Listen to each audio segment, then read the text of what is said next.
மைவி ஃபேஷன் பார்க்குற எல்லாருக்கும் ஹாய். எல்லோரும் எப்படி இருக்கீங்கள்? எந்த ஒரு வேலை செஞ்சாலும் கண்டிப்பாக ஒரு டெடிக்கேட்டோட பண்ணோம் அப்படின்னா எல்லா விஷயத்துலையும் நமக்கு சக்ஸஸ் தான். ஸோ இந்த வீடியோ பார்த்தீங்க அப்படின்னா கடன் இருக்குது, ஸோ இவ்வளோ கடன் இருக்குது ஆனால் என்னால் எதுவுமே பண்ண முடியல அப்படின்னு சொன்னால் இந்த டிப்ஸ் எல்லாம் உங்களுக்கு கண்டிப்பாக யூஸ்ஃபுல்லாக இருக்கும் அந்த கடனை அடைக்கிறதுக்கு. ப்ளஸ் அது கூட பார்த்திங்கன்னா இந்த மாதிரியான விஷயங்களை நீங்கள் 3 முக்கியமான விஷயங்களை செஞ்சுக்கிட்டு இருப்பீங்க. இவ்வளோ கடன் இருக்குது அப்படின்னு சொல்கிறவங்க அந்த தவறை மட்டும் நீங்கள் செய்யாமல் இருந்தால் ஈஸியாக இக்னோர் பண்ணிட்டீங்கன்னா ஈஸியாக கடனை வந்து நீங்கள் சீக்கிரமே அரைச்சிடலாம். அந்த 3 ஹேபிட் என்ன அப்படிங்கிறத இந்த வீடியோவில் ஷேர் பண்ணியிருக்கேன். வீடியோவை ஃபுல்லாக பாருங்கள், ஸ்கிப் பண்ணாதீங்க. ஸோ எந்த விஷயமே பார்த்திங்க அப்படின்னா நம்ம வந்து ஹார்ட் ஒர்க் ஃபுல்லி டெடிக்கேட்டட் அப்படின்னு பண்ணோன்னா கண்டிப்பாக நமக்கு பலன் இருக்கும். சில பேருக்கு சீக்கிரம் கிடைக்கும், சில பேருக்கு லேட்டாக கிடைக்கும், ஆனால் கண்டிப்பாக கிடைக்கும். ஸோ ஃபஸ்ட்டு டிப்புன்னு பார்த்தீங்க அப்படின்னா செல்ஃப் மோட்டிவேஷன் வேணும். ஸோ உங்களை நீங்களே மோட்டிவேட் பண்ணுங்கள். ஏன்னா நீங்கள் உங்களை மோட்டிவேட் பண்ணலைன்னா வேறு யார் மோட்டிவேஷனுமே நமக்கு வந்து பெருசாக நமக்கு வந்து செட் ஆகாது. நம்ம முதல்ல மோட்டிவேட் பண்ண முடியும்.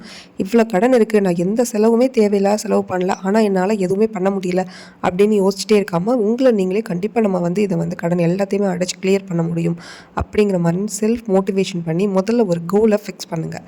ஸோ லைஃப் லாங் நம்ம வந்து ரன் பண்ணணும் அப்படின்னா கண்டிப்பாக நமக்கு தேவையான ஒரு விஷயம் அப்படின்னா செல்ஃப் மோட்டிவேஷன். யாருமே நமக்கு பின்னாடி இருந்து மோட்டிவேட் பண்ணிக்கிட்டே இருப்பாங்கன்னு சொல்ல முடியாது. பின்னாடி இருந்து அட்வைஸ் மட்டும்தான் பண்ணிக்கிட்டு இருப்பாங்க, ஆனால் அதில் மோட்டிவேஷன் இருக்கும் அப்படிங்கிறத சொல்ல முடியாது. ஸோ உங்களுடைய மோட்டிவேஷன் மட்டுமே வந்து உங்களை லைஃப் லாங் ரன் பண்ண வைக்கும். ஸோ 2-3 சிஸ்டர் பார்த்திங்க அப்படின்னா எனக்கு வந்து கமெண்ட் பண்ணியிருந்தாங்க. ஸோ எனக்கு இவ்வளோ தான் அமௌண்ட்டே மந்த்லி கையில் கிடைக்கும்.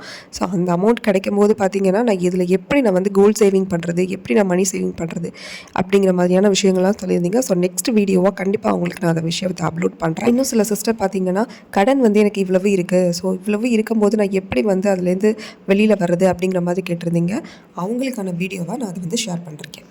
ஸோ கடனை எப்படி அடைக்கிறது, தேவையில்லாத செலவு நான் எதுவுமே பண்ணலை. பல வருஷமாக ஆனால் கடன் இருந்துக்கிட்டே தான் இருக்குது. ஸோ இந்த மாதிரியான விஷயங்களே திரும்ப திரும்ப ரன் ஆகிட்டு இருக்கு ஒருத்தவங்களுக்கு அப்படின்னா நீங்கள் தேவையில்லாத செலவு பண்ணலான்னு யோசிச்சுட்டு இருக்கீங்க. ஆனால் உங்களுக்கே தெரியாமல் அந்த செலவுகள் வந்து ரன் ஆகிட்டுருக்கு. அதை முதல்ல நீங்கள் ஃபஸ்ட் ஆஃப் ஆல் என்னன்னு கண்டுபிடிங்க. ஸோ முக்கியமான 3 பழக்கம் என்னன்னு பார்த்தீங்க அப்படின்னா, இன்கம் வருது, ஒரு 20,000 தான் எனக்கு வருது அப்படின்னா அதில் ஒரு 20% அது சேவிங்ஸுக்குன்னு நீங்கள் எடுத்து வைக்கணும். அந்த பழக்கம் இல்லாதவங்களாம் நீங்கள் கண்டிப்பாக இருப்பீங்க.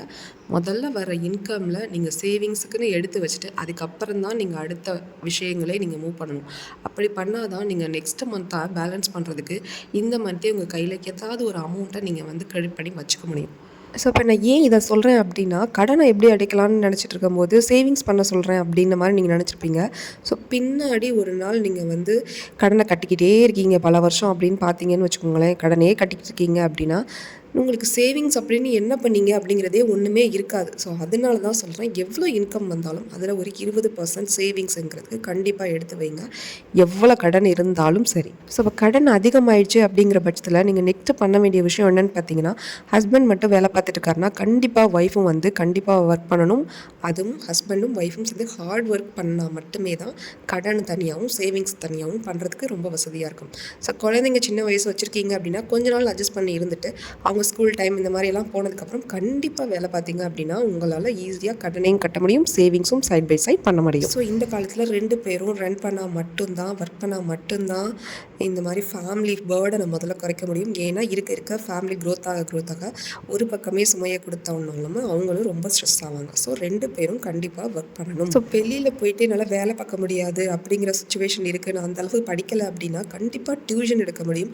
டியூஷன் எடுக்கிற நாலேஜ் அளவு இருந்தாலும் டியூஷன் போதும் உங்களுக்கு ஓரளவுக்கு ஏதாவது சேவிங்ஸ் பண்ணுறதுக்கு. ஸோ அதில் கிடைக்கிற பணத்தை கூட நீங்கள் என்ன பண்ணலான்னா இந்த மாதிரி சேவிங்ஸ் பண்ணுற சின்ன விஷயமான உண்டியல் சேவிங், டிஜிகோல்ட் சேவிங் இந்த மாதிரியான சின்ன விஷயங்களை பண்ணி கூட நீங்கள் சேவிங்ஸை பண்ண முடியும். ஒரு ஆள் கடனை ரன் பண்ணிக்கிட்டு இருக்கும்போது ஒரு ஆள் சேவிங்ஸ் பண்ணால் கண்டிப்பாக க்ரோத் பண்ண. ஸோ நம்ம வாழ்க்கை முழுக்க கடனை கட்டிக்கிட்டே இருக்க போகிறோமா இல்லை சேவிங்ஸும் பண்ணிக்கிட்டு கடனை கட்டிக்கிட்டு இருக்க போகிறோமாங்கிறத டிசைட் பண்ணுறது நம்ம கையில் தான் இருக்குது. எப்போவுமே ஒரு பர்சனுக்கு பேக்கப் மணி அப்படிங்கிறது இருக்கணும். ஸோ அது இருந்தால் மட்டும்தான் இந்த லைஃப்பை வந்து அவங்க சர்வை பண்ணவே முடியும்.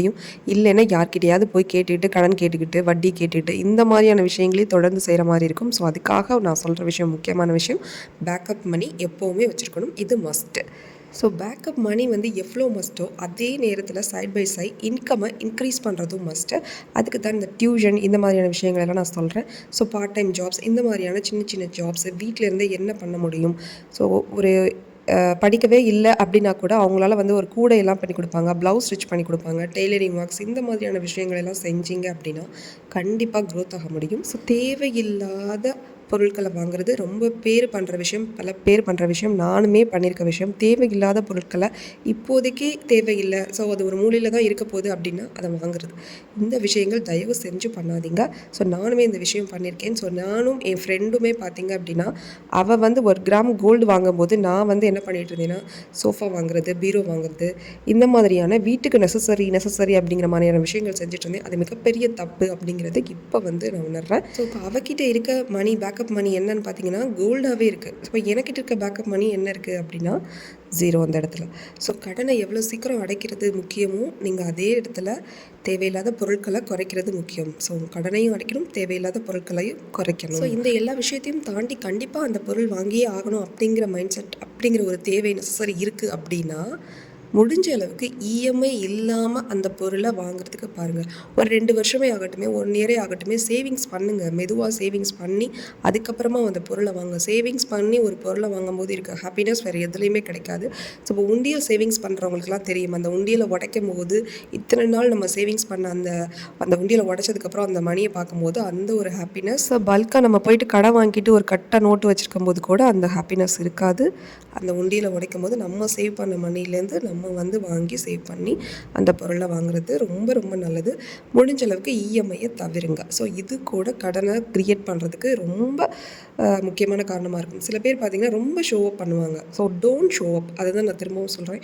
ஸோ மற்றவங்களுக்காக காட்டிக்கணும், மற்றவங்களுக்கு வந்து நம்ம பெருசாக காட்டிக்கணும், இதை வச்சுருக்கோம் அதை வச்சுருக்கோம்னு காட்டிக்கணும் அப்படிங்கிற மாதிரி கண்டிப்பாக செய்யாதீங்க. என் ஃப்ரெண்டு நான் சொன்னவன், அவள் வந்து ஒன்லி 2 சேர் தான் அவங்க வீட்டில் இருக்கே தவிர ஒரு சோஃபா, பீரோ இந்த மாதிரி பெரிய பெரிய விஷயங்களே அவள் வந்து எதையுமே நெசசரி இஎம்ஐயில் எதுவுமே வாங்க மாட்டாள். எதுனாலுமே சேவிங்ஸ் பண்ணியே வாங்குவாள்.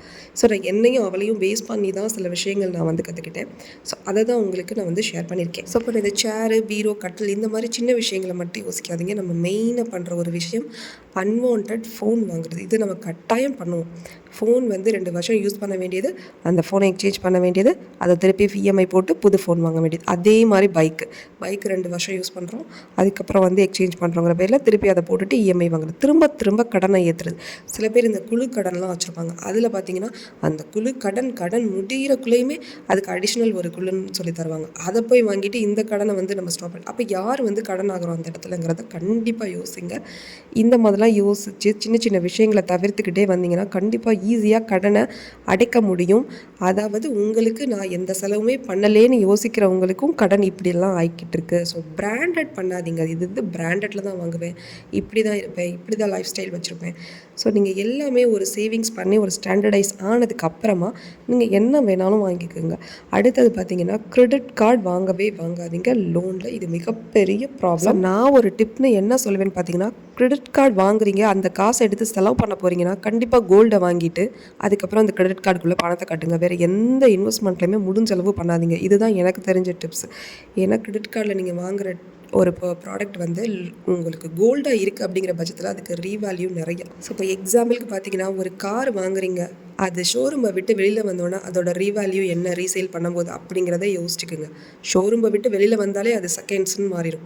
ஸோ அந்த மாதிரியான விஷயங்களை பண்ணாமல் எது நமக்கு சேவிங்ஸு நம்மளை மேம்படுத்துமோ அந்த மாதிரி விஷயங்களை பண்ணிங்கன்னா கண்டிப்பாக இவ்வளோ பெரிய கடன் இருக்குது, அவ்வளோ கடன் இருக்குங்கிற திங்கிங்கே வராது. இந்த பழக்கங்களை நம்ம குறைச்சிட்டு இந்த மாதிரியான டிப்ஸுகளை யூஸ் பண்ணோம்னாலே சீக்கிரமாக கடனை கட்டிடலாம். சைட் பை சைட் சேவிங்ஸும் பண்ணிடலாம். ஈஸியாக சர்வை பண்ணிட்டு போயிட்டே இருக்கலாம். ஓகே, இந்த வீடியோ கண்டிப்பாக உங்களுக்கு ஏதாவது ஒரு சின்ன மோட்டிவேஷனாவது பண்ணியிருக்கும்னு நினைக்கிறேன்.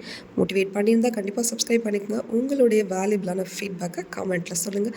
தேங்க்யூ ஃபார் வாட்சிங்.